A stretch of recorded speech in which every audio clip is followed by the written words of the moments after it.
Hey everyone, welcome back to Unscriptd podcast. We have Tyrone Hazen, founder of Puffin Drinkwear, and if you remember him from season 2, killed it. It's one that we talk about all the time still. Absolutely. It was such a monumental part of season 2 for us to dive into that founder-centric origin story. Where did you start? Wins, losses, the whole 9 yards. And so to have you coming back on board, Tyrone, is special to us, and not just us, but the audience as well. So welcome Absolutely. back.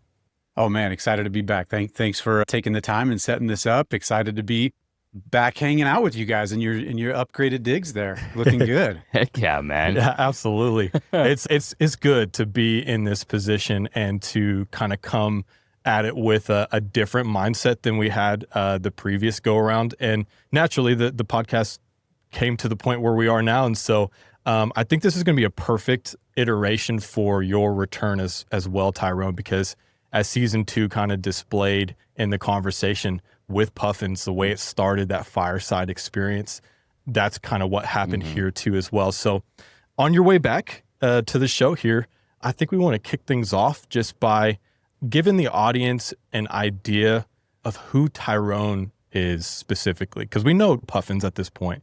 You've had this increased scale and rise to popularity in such a unique and a fun way. And we dove into that last time, but this time we want to explain to the audience who Tyrone is and what sparked you wanting to be an entrepreneur, so to speak.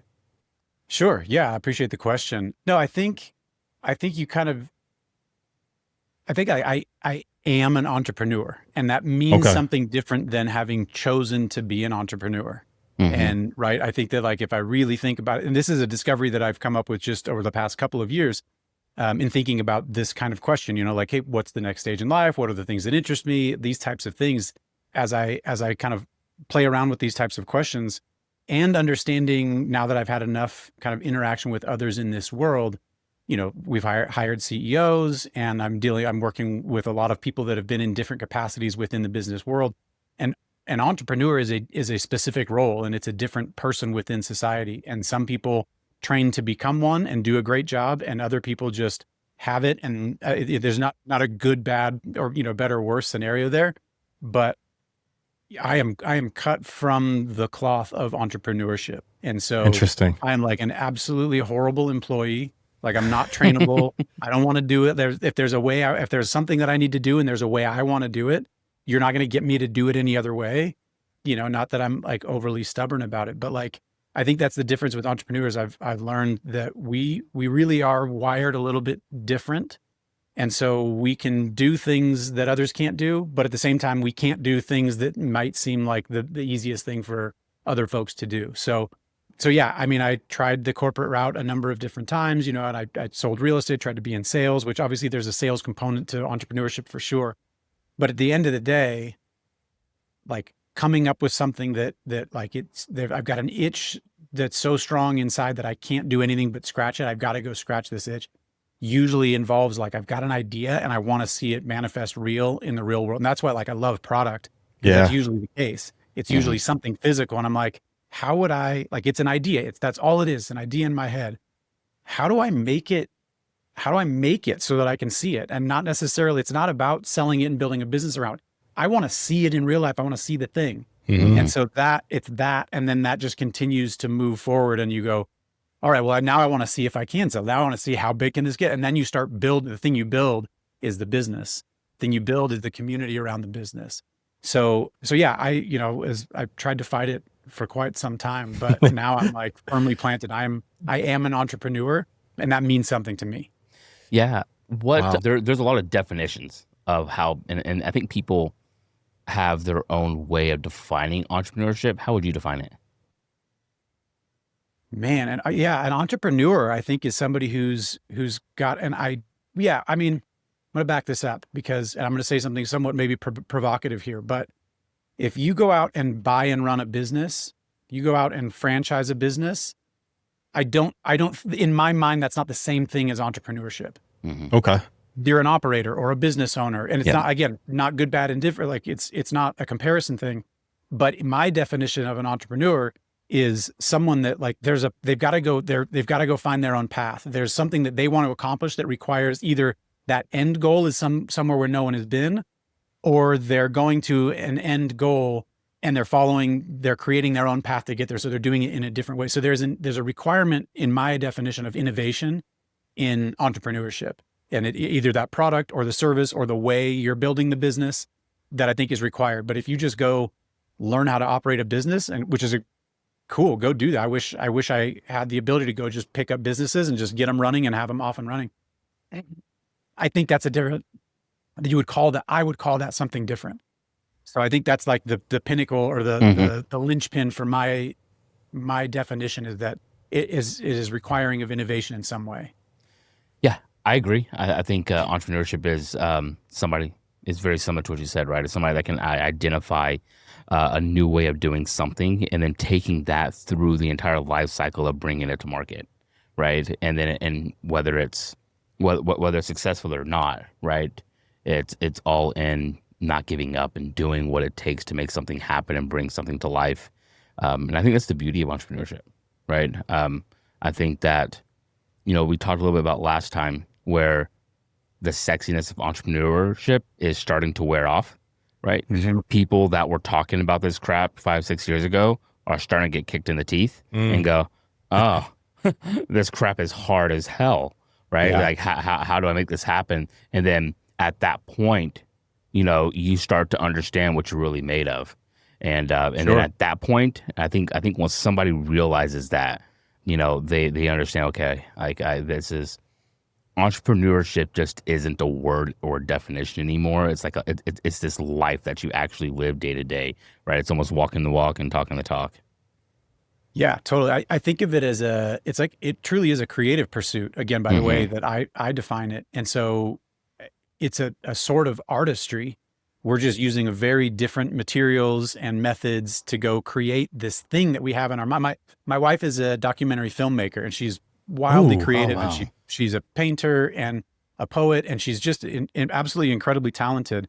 And to hear her talk about like the inspiration and the fire that's in there, and she's like she doesn't want to have kids because she's like, I want to put everything I've got while I'm in this world into these things that I'm doing. I don't know how to not do that.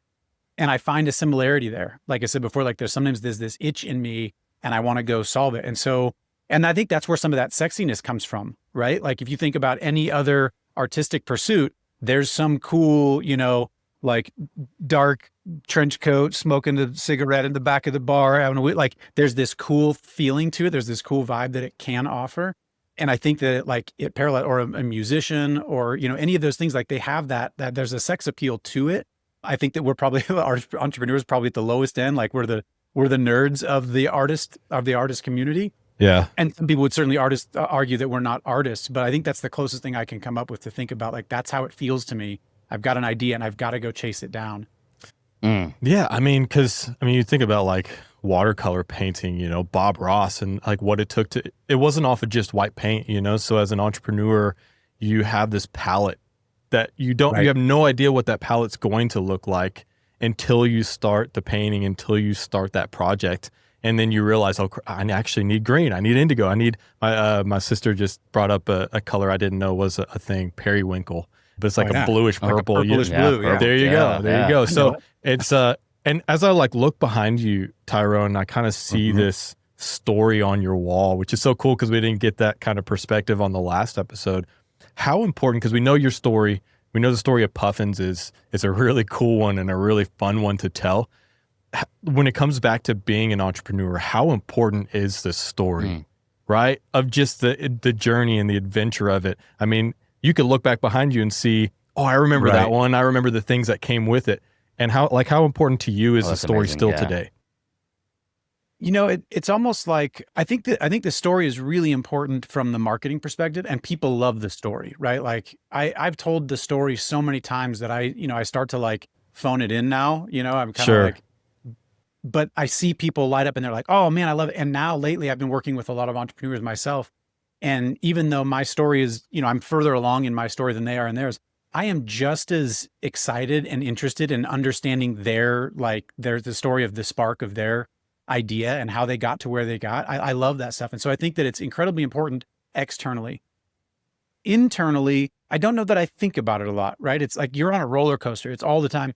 And when you're on a roller coaster, you're not thinking about what just happened. You're anticipating what's happening next. And so I think you kind of live life like really focused forward. And so the story for me is like, it's nice to reminisce on sometimes, and it's fun when somebody wants to hear it. But I certainly don't like sit on my laurels or like, just like wait, sit around and do nothing because I have this cool story behind me. I'm still writing whatever's, there's still a lot to go on my story. So I'm still like in the pursuit of writing that story. Ooh. Man, that's actually, I love how you put that, right? Because I think a lot of people that are on their entrepreneurial journey, maybe at the beginning, maybe in the middle, maybe they're where you are, right? Mm-hmm. Sometimes can kind of sit on their laurels a little bit and think of the story too much, right? And I think that can be a hindrance in growth and just the trajectory of what they want. And I think this plays out in a few ways in what I've seen, right? And how it plays out is I thought I was going to be further along, right? Or Always. I didn't get this product to market as fast as I thought I would, right? Or something happened, right? Or I became my own enemy of the perfection, right? Where it hindered the entire growth of a team. And so I think it plays out in so many ways, but I love how you said it. Like, it's like, I'm not even thinking about it. I'm looking forward. And I think it's massively important to do just that, right? Because if we start focusing on like, okay, well, that launch didn't work, that didn't work, this didn't work. This, I thought I was going to launch this, but that never happened, right? We all of a sudden start getting like held captive by our own thoughts. And then we get stuck inside this place where people get stuck for years. And the next thing you know, they have to, they start going to coaches and they start trying to figure out their whole life again, Right.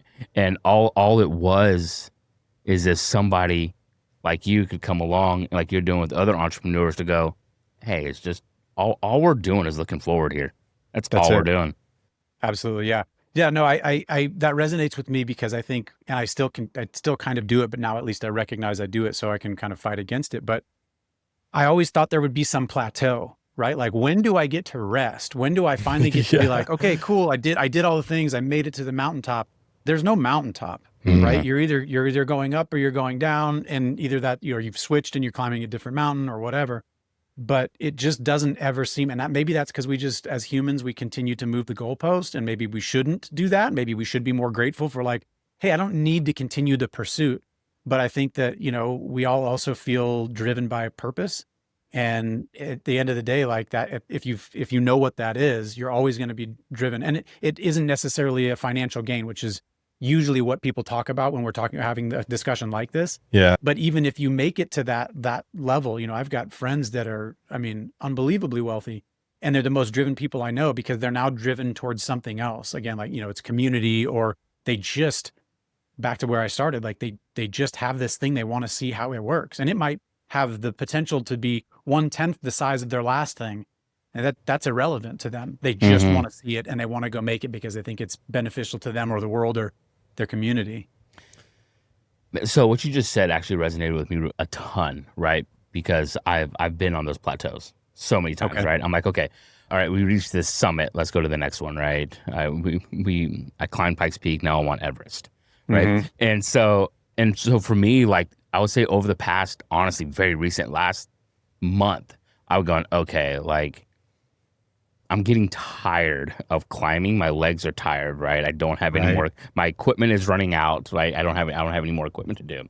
And so I was like, okay, well, what is the thing that I'm doing it for, right? Because it's not financial gain. Everything's fine there. Like, it's not financial gain anymore. It's not. I've always loved the game, and so I was like, all right, like, on a daily basis, if I wake up, am I joyful? If I'm not, then I need to reevaluate something. Yeah. Right. And so that's what I started doing. And I was like, all right, I'm just going to start doing what I love to do and start stacking joy and say, okay, this is just how I'm going to live now. Right. If it's joyful to me and it produces pennies, but it's joyful, I'm going to do it. Right. And then that's kind of how I thought about it. And I've really put that into place probably the last like couple of weeks.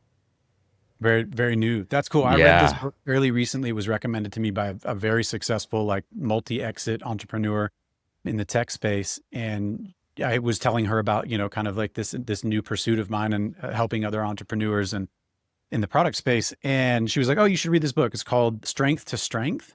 And I found it like, it's exactly what we're talking about here. It's that, you have this egoistic pursuit early on in life, and you go, and often it's driven by, and the need to have like some financial security, and you're driven to this thing. And at some point, I'm 45 now. And so at some point you kind of, your ability to process information and to be like that really quick, like high computational power individual, it starts to fade. And the next generation has that in spades. They're not so chock full of so many different experiences and information. And, they've got all this neuroplasticity that's still building in their brains. You end up you lose some of that, but what you gain is what this guy calls crystallized energy or crystallized intelligence or knowledge. And it's kind of wisdom, right? I'm not the guy that can go like learn the thing as fast as, I can't keep up with the tech of today like somebody that's in their early 30s can.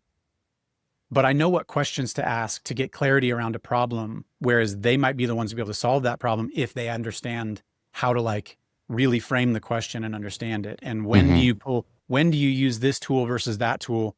They might be better using the tool, but I might know when. And so it was really helpful for me to understand these kind of like two curves this guy talks about in this book. And it's what you're saying. And it also, a lot of that shifts. Again, it goes away from anything ego driven and about personal gain. And it becomes, you start focusing more on, what do I want to give? What do I want to leave behind? What do I want to provide to others? And you'll end up with more benefit out of those interactions and those interfaces than you would if you had, gone out and been wildly successful in the same pursuit that you had done previously.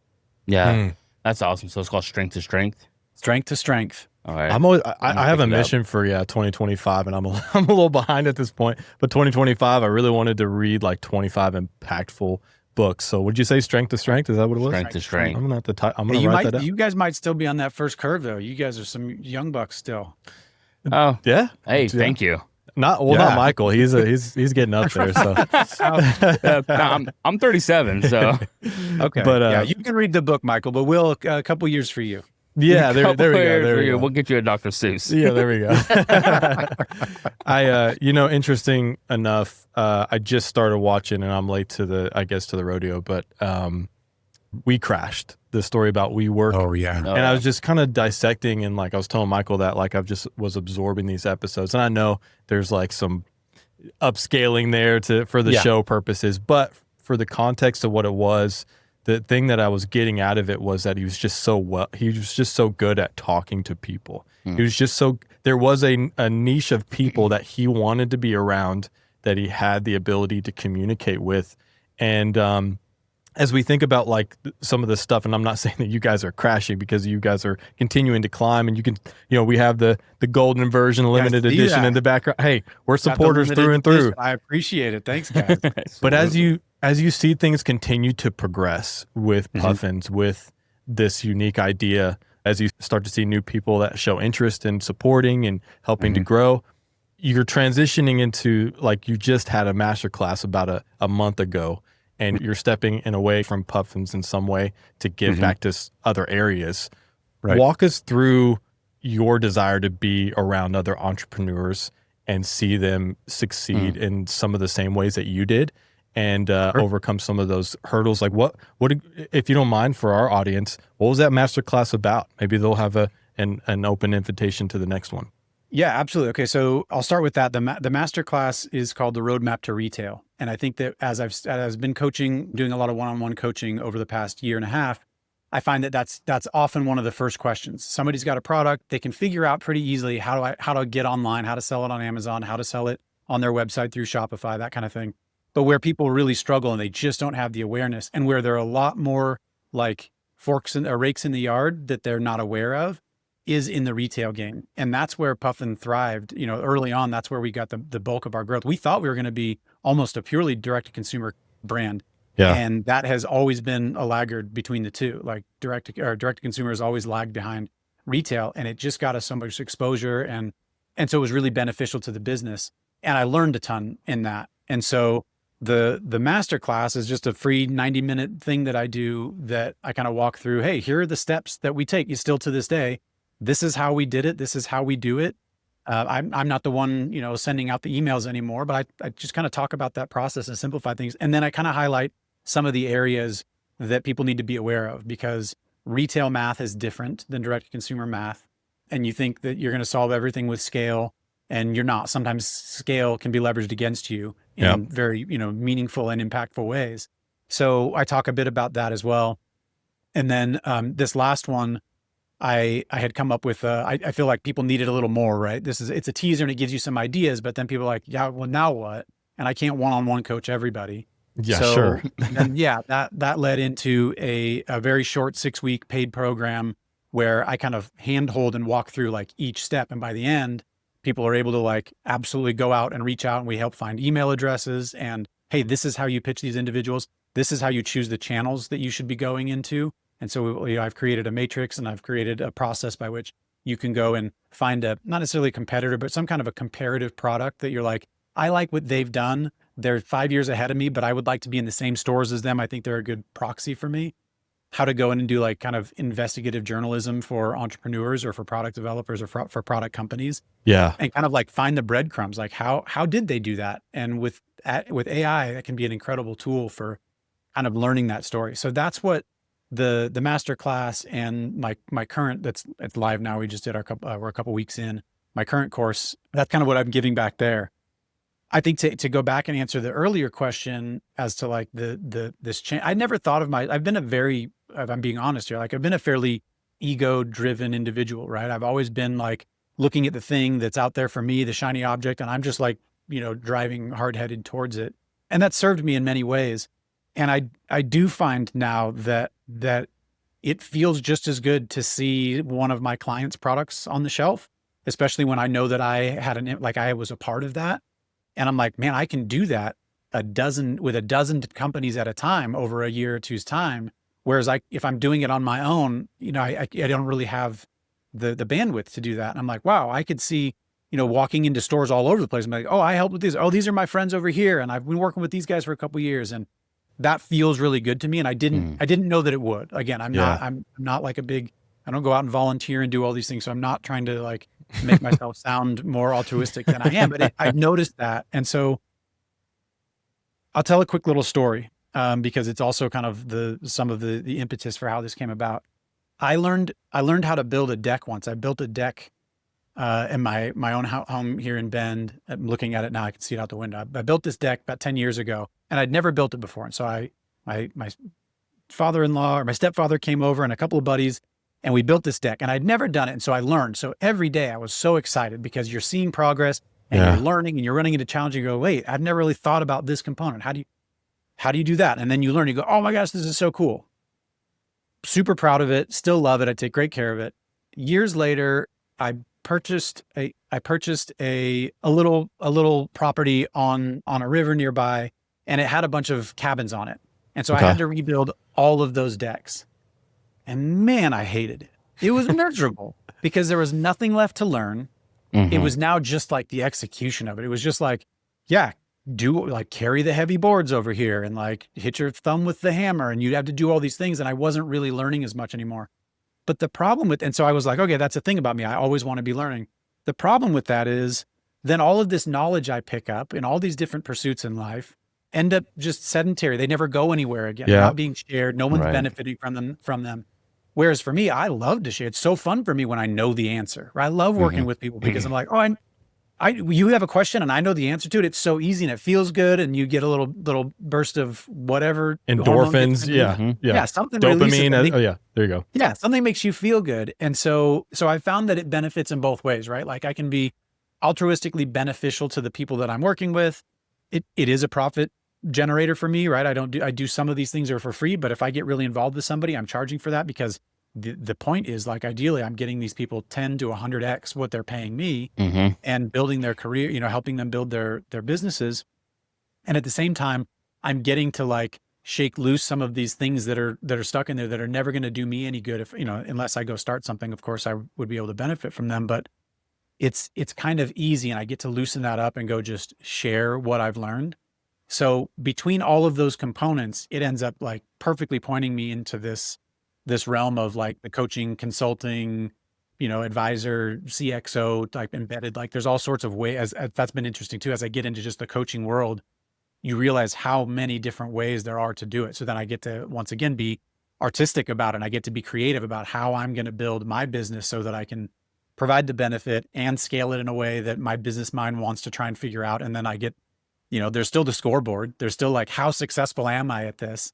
And one of those scores is still like, am I able to like scale to a point where I'm helping a bunch and, bringing in revenue? So Yeah. it's been a really fun pursuit, and I'm super excited to be like back on a pursuit like this, where it's not just like small incremental changes that show up over months and years. It's like, oh, I can make a big difference today by making a phone call, and then suddenly there's some big impact to it. So that's really fun. Yeah, that's really cool. And that's I love that story about the deck, because I find that I have that kind of tendency as well. I tell my wife all the time, I don't like to do anything twice.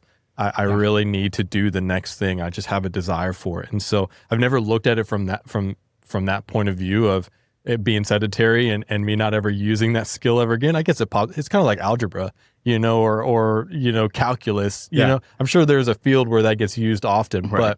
But I definitely have that tendency to want to do the next thing. I have a drive and a desire to really want to learn to the extent that I'm trying to learn things that have nothing to do with my life at all, Right. And so I'm just so fascinated that way. And it's interesting because you're in a space, especially with Puffins, like realistically, and not to like diminish the scalability of what Puffins has, the future it has.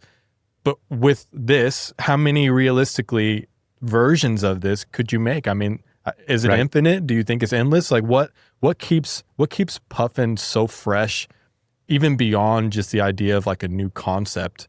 Because ultimately you're kind of going through that same process repeatedly, right? Sure. Yeah, absolutely. I think that for me, the thing that keeps me engaged is it's, like looking at the broader scale. And so we're going into different channels to move product. So right now my role is I'm founder. And so we have a hired CEO. You introduced me as Puffin's founder and CEO. No longer the CEO. We've got Tori Upham. Tori Upham is our CEO, and he's fantastic. And so he's kind of like leading the charge, but I am founder and head of partnerships. And so what that has me doing is looking into brand partnerships and collaborations. We've got some really cool ones coming up this fall that, they take a year to 18 months from the first time we start talking. So they're much longer process to get to where you like get to celebrate them. Yeah. But we really we're talking about like huge brand partnerships that we're super excited about coming up. And then also like we're opening into the corporate, promotional sales space. So there is kind of an entrepreneurial pursuit in that. Again, it's not just processing. It's, hey, we need to build this whole system. If we're going to customize these, how does that work? And so I get to go explore and learn and talk to other people that are in different industries, understand how a different industry works. So those kind of things keep me motivated. But yeah, it's not the same. Like I said, I think the thing for me is I like to do something today and see the impact tomorrow. Yeah. And maybe that's an immaturity of me. I don't know what that is, but now what happens is I just before this call had a chat with our CEO, and we were talking about some new changes and potential, just some opportunities for different pricing structures and stuff. And we're like, we may not do anything with this for 2 to 4 years, but it's good to do the exercise now to know that we have this thing. And if we need to go there, or if so-and-so calls and we need to go make a product line along these lines, we have that opportunity. We already kind of thought through it. So it's just, you're working on much longer timelines, and I'm still a bit instant gratification seeking. And so I'm like, I want to do something today, think of it today, do it tomorrow, and be impacted on, Wednesday. Yeah. It's got to be able to strengthen that muscle though. You know what I mean? Right. And because what you were talking about before, whereas it's all execution, learning, execution. But this is just almost learn for the next, 3-4 months, it, and then execution for another year. Right. And so that's that. Yeah. I can see the difference in that and how that can. One, I think it's more along the lines of it's almost like you're teaching yourself in the same process as you're building something, right? Because I think there's these teaching moments that we have that we're like, "Ugh, okay, yeah, I get it, fine, Right. sorry. You know, like, I rushed it, shouldn't have, sorry. You know, these like quiet conversations that you have with yourself, and I know I've had those for myself as well, and it's just one of those things where you go, okay, like execution is everything. Ideas are a dime a dozen, right? You're going to learn everything that you need to learn about something probably within the next 4 to 5 months to make something happen, right? Yeah. After that, you just have to execute, right? Yeah. Any time after that. And so what you've been doing is just really just exercising that muscle over and over and over again, right? Which only supports what you're doing on the other side, right? Helping entrepreneurs, letting them go through the process, telling them, hey, this is how, like, you know, don't go right, go left, you know, and just keep it that way. And I think that's a good picture to have, but also just good knowledge in general, right? For ourselves, like selfishly, it's good for us. Right. Yeah. Yeah. Like you say, it's a muscle that you strengthen. So I think about it in terms of just scale. Anything you're doing, bigger numbers, bigger money, longer timelines, those are all increases in scale.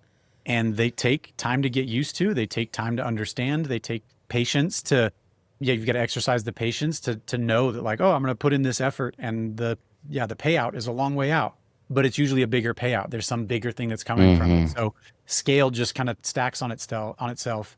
And you've got to be patient and aware that that's kind of that's the ride for the next X period of time with some of these new pursuits.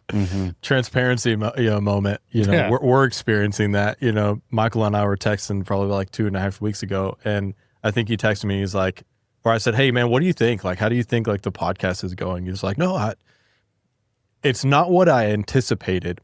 And I said, "And it's expensive." He's like, "Yeah, we didn't evaluate that, like, you know, right?" Because it is. You're pouring resource. You're just pouring and you're pouring out, and it's just consistently that. Yeah. It's just that. And you're kind of, you said it earlier, kind of looking around you and like waiting for you to hit like that moment where you can kind of breathe. And even I struggle, like I especially struggle from that, where I don't know how to look around me and see reward. I don't know what that looks like. I really struggle with that. And we've been talking even in personal times, you know, we disconnect. I think we talked about that the first episode too, where we disconnect and go and get a cigar. I'm sorry. I didn't mean to put that on. I don't smoke cigarettes. My wife will end me. A cigar and talk shop, right? We talk shop, we talk personal, and try to disconnect and figure out how we're going to like move forward. But it's hard for me to notice what those rewards look like. And I diminish my wins, and I kind of keep them in a box. So we started reaching numbers, you know, and even still, I almost said it again, like not that big of a deal, but we, you know, 100 across every platform and that sort of thing. But at the end of the day, you know, consistency is key. And I'm interested because I see all those things on your wall again. What are like some wins from 2025? Like you talked about instant gratification. What are some of the like most notable wins here recently? Not just with Puffins, Tyrone, but also is there one specifically personally that? Yeah, sure. Before I do that, I do have a book recommendation for you. Okay, because shoot. Michael got one, so now Will gets one, and it's called The Gap and the Gain. Ooh, yeah, Gap and the Gain. Okay, The Gap and the Gain, because that's exactly what happens as we move on and we get closer to goals and we even surpass goals. They're in the rear view. We forget about them, and we look at what we didn't accomplish that's in front of us, like, oh, look how far I have to go, instead of look how far we've come. You know, like I said before we started the show today, you're in a different space. You look more professional. Like, things have tuned up. You've got all sorts of equipment. Like, you've absolutely, you're on the path and you're moving in the right direction, and that needs to be celebrated. So check that book out. You'll dig it. But to your question, I think one of the most exciting things for me, unfortunately, I can't share with the Puffin thing, but this partnership that is launching in mere weeks is something that we've been thinking about and talking about for years, and tried a dozen different ways to get in, and then finally it happened, it clicked, and here we go. And so we're going to get this collaboration launched shortly, and so I'm really excited about that. So keep an eye on us, and you'll see what that is. Like I said, in just a few weeks, I think sometime in September, that's gonna come out. So All right. so that feels good, and it is one of those things that continues to motivate. And I've got other things that are in the works along those lines, other collaborations that are in the works right now. Oh, there's a second one. You guys are in Texas. Mm-hmm. Oh yeah, there's one for you guys. There's one for you guys coming up. So there's two, but there's one specifically that I know you'll dig because you're in Texas. So sorry to like just leave this all hanging here, but Yeah. As long as it has nothing to do with Oklahoma, we're in. Yeah. Don't tell Alex. Yeah. Don't tell Alex. Yeah, for sure. I think on the personal side of things, I've made a concerted effort to transition. Like, it's a really hard thing. I've been 7 years in Puffin as it's my main thing, and it still takes up the bulk of my focused time during, like, 9 to 5 Monday through Friday days and hours. But I have pared down some days and will likely continue to do so. And I'm working nights and weekends again on my other, being able to be consistent in my pursuit of the coaching business. And that is really starting to show a lot of shoots and a lot of leaves and a lot of promise. And so that's really exciting for me, because I didn't know what to do next. Like, what do you do as a founder who's had this, the story that I've had, but not an exit, right? I haven't plateaued. I haven't walked away from this business. We haven't had our exit out there where I'm like cashing in, what's on the table for me. So I need and want to be out pursuing something new. And I was like, well, I don't have the bandwidth to fully go in on something on my own new, like I would typically do as an entrepreneur. Yeah. But I can still scratch that itch in this other way. And it's very different, right? I'm in a service-based business now. I don't have to worry about shipping things overseas. I'm not concerned about the tariffs in this new pursuit of mine. Right. And so to have the traction that I've gotten, to have the attention that I've gained, and start to gather around me the other, like, kind of tools of the trade, and some other people that can be beneficial and are looking to be beneficial and want to help support me in this, and who have been on calls, and we've come off the call and they're like, man, you're really great at this. Like, you have exactly what you would want out of a coach. You have the knowledge and the affect and the personability and just the things that make people comfortable, and my ability to explain things that might be above somebody's head and bring it down to, like, help them along. And so that's been really validating. And so I would say that's kind of the big score for me, is I feel like I'm successfully making that transition, and I'll probably straddle that fence for a couple of years and still be 1 foot in Puffin and 1 foot in this other thing, but weighted equally across that chasm. And I feel stable in it now, as opposed to a year or two ago when I was like, what do I do now? How do I scratch this itch? Because it's not, I can't do it all with Puffin anymore. Yeah, I can imagine, right? I mean, having this gives you that kind of leadway to have 1 foot in, 1 foot out, right? Versus just going, all right, we have a CEO, I'm out. Now, what the heck do I do? Right. Right. You've read all the books that you needed to, because you have 8 hours a day now. And it's just, yeah, right. How many times can I mow the yard? Right? Exactly. And so it's good to have that next thing. Right. But that's the entrepreneurial journey, right? It's always something next, right? There's always going to be something next. And the next thing usually is more obvious to a lot of people as well. They're like, okay, well, like, this looks like an obvious next step. Or I've always been interested in coaching. I've always been interested in this other area, maybe investing in D2C companies or whatever it may be. Then kind of these natural branches start to come off of it. Right. Once you go deeper and deeper into it, kind of like what you're doing. You're like, well, I didn't know this was something that I wanted to do until it started to come up. And then you said these branches started to grow, the leaves start to grow, and you go, there's something here that I can see actually growing to make something happen in this next kind of phase of what I want to do for my life.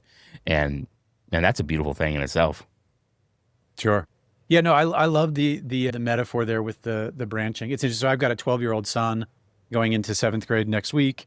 And, as a parent, trying to figure out, to what degree do I, like, have hands-on guidance, and to what degree do you let them just kind of do their own thing? And obviously there's a balance. Some you can't do fully one or the other.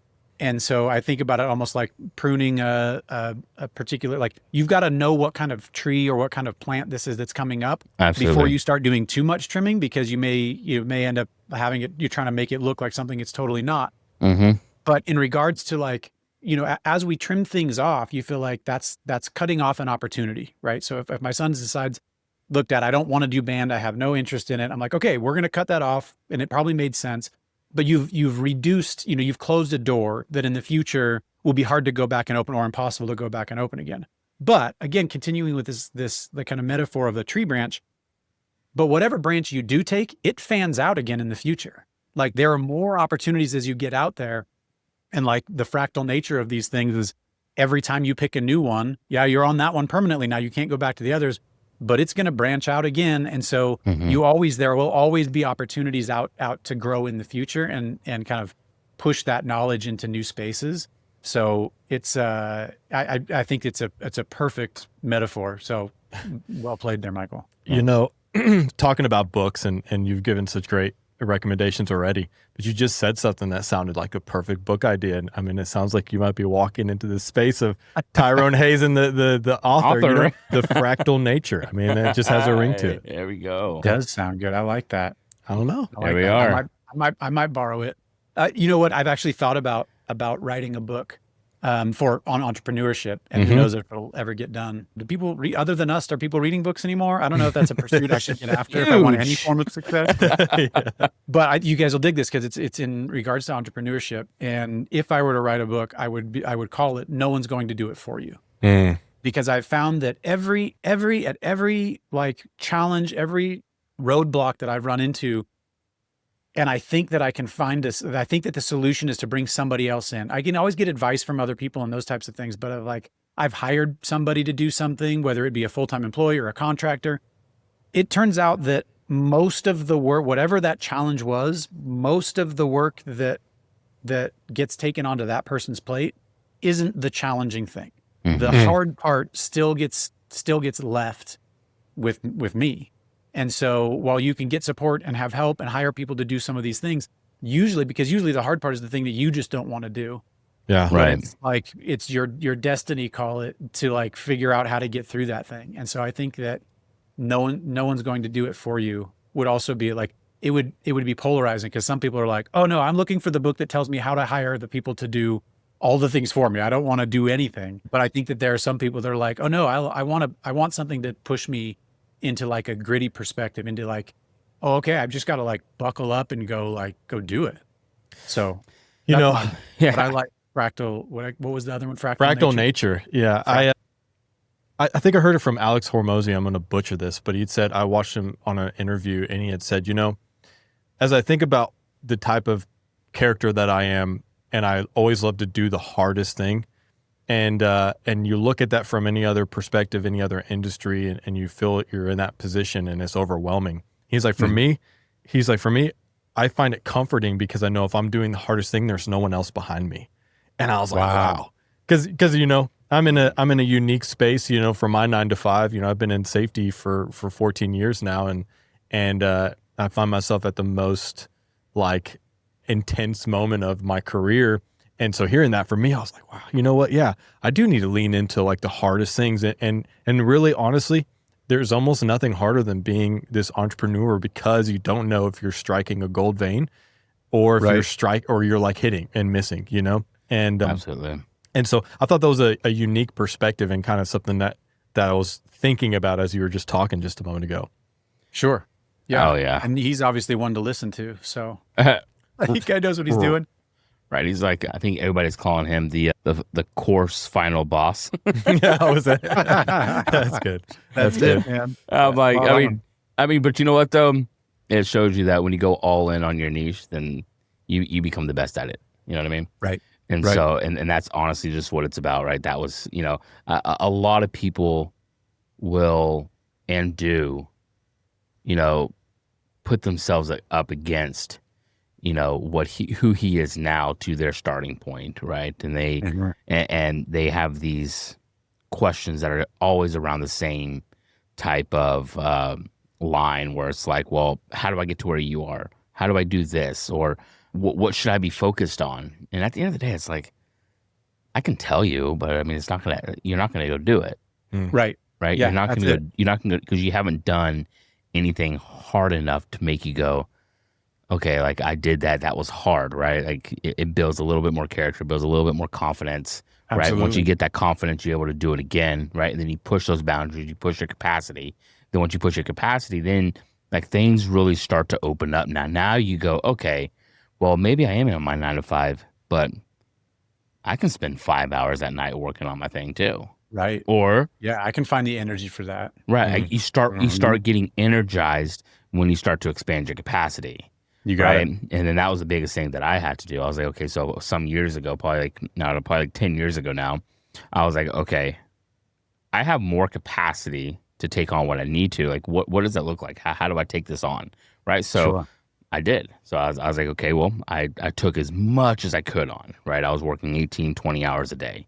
And I was Yeah. like, all right, this is what I can do. I'm young. I can do it. I'm in my 20s. So like I'm just gonna run through it, right? I'm gonna learn everything I can, and I'm gonna learn the art of discipline early, so that way when I get to the height of my career, get to the height of my entrepreneurial journey, or so of the height, then I know exactly what needs to be done for the next thing, right? Sure. Yeah, And and you're not going to be afraid of it. Exactly, you're not afraid of it anymore because you've done so much hard crap that at this point, Yeah, you're like, what's one more? more hard stuff. Right? Just Exactly. another hard thing. Right. Yeah. What's another kick in the teeth? It's okay. Totally.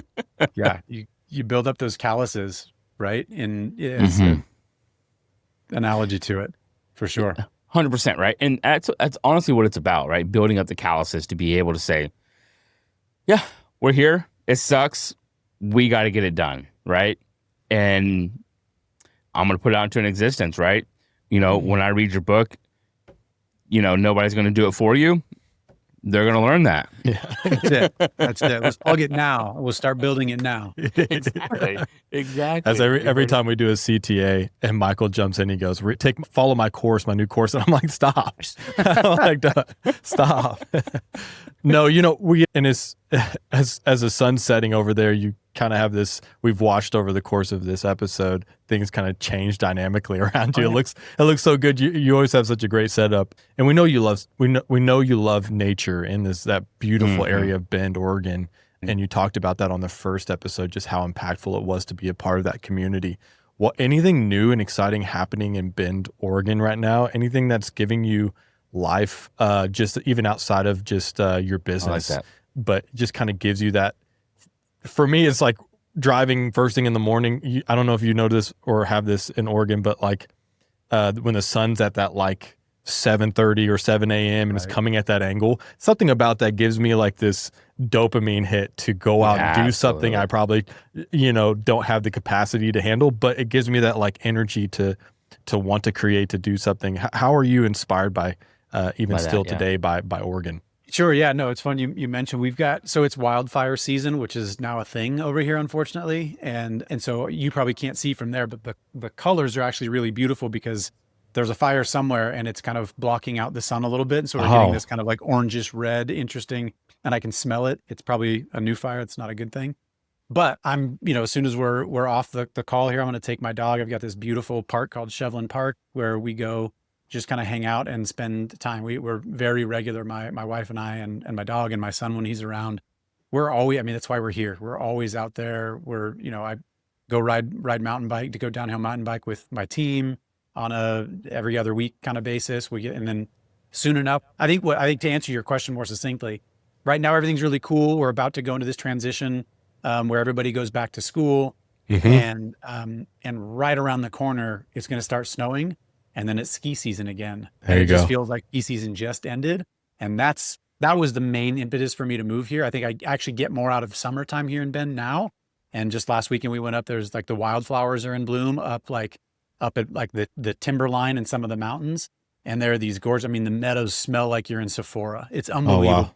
Oh, that's amazing. It's just beautiful. And so we go spend time up there and go sit in the creek. And so that's been really fun. Like I said, my wife, I took her to the airport this morning and she's going back to Istanbul for 3 months. So, oh, wow. It's so that happened this morning. And so I'm like, now suddenly like, all by myself with my dog here at the house. So yeah, we'll go out and get a walk in and then just enjoy what we can of what's left of summer, and then start tooling up and getting excited for downhill skiing and that kind of stuff. Yeah. That's awesome. Is she shooting a documentary in Istanbul? She's doing research for a documentary this time around. Yep. Oh, that's So fantastic. I'll actually get to go. I'll get to go in October. I'll go for 3 weeks, and we're gonna go tour. So I don't know if you guys know much about that stuff, but some of the most ancient sites are being just discovered within the last handful of years. It's Really? things that like predate and like are changing our understanding of agrarian history and like when we started, really shifting from hunter-gatherer to like actual communities. They're finding some of those things, and they're all in Turkey. And so we're going to go on this massive road trip there's this place called Göbekli Tepe, and there's this like underground city that could hold 20,000 people, not in Göbekli Tepe, but in another area called Cappadocia. There's this, it's like ant caves, ant tubes, kind of like, where they could house 20,000 people for months at a time. And they had like ways to get fresh air, and they had their livestock down there because they were hiding during wars, like crazy stuff. So that's very far from Bend, but that's something super, super exciting that's on the horizon for me in just about 5.5 weeks, but who's counting? No, that's what 39 days. What a fascinating experience, power couple to say the least, doing such unique things. Appreciate it. Different sides of the spectrum. But That's amazing. it's so important to, especially asking you about how much that pours back into it's so important to recognize what's around you, especially when it comes free, stepping out. Like now, I've never really grounded or anything like that, but I find myself taking these moments, like especially on a weekend, to go outside and like take my shoes off and just get in the grass with the dogs. 100%. And I have a 19-month-old. And so like I'm experiencing that for the first time, Take that in every day. Doing my best. He looks just like his mother. So I'm like, It's easy then, huh? it's easy, doubled up, so, but this is always such a fantastic time with you, Tyrone. And we're so excited. Again, like we said, we're fans of what you're doing and the impact that you have and your candor to come on and just have a natural and organic conversation about some of the things that you've experienced. And I think that's just so important for us selfishly first, and then of course our audience outside of that as they develop too. And so we're just always so blessed to have your experience here, and hopefully this is again not the last opportunity. Yeah. No, I appreciate you guys having me on, and at some point you'll probably get bored of the stories. They'll start to repeat maybe, but no, you know how to reach me. I'm a fan of the podcast, and appreciate you guys bringing me on, and likewise, I enjoy the conversation and both the kind of perspectives you guys bring to this world of entrepreneurship as well. So thank you for what you guys are doing. Much appreciated. Can't wait to read your novel, man. It's it's on my bucket list. Keep your eyes out for those new Puffin collabs. You'll know when you see them. I promise you. You'll be like, this is what he was talking about. We are at our fingertips on these phones waiting. So yeah, absolutely, brother. Thank you for your time, brother. Thank you. Yeah, appreciate you guys.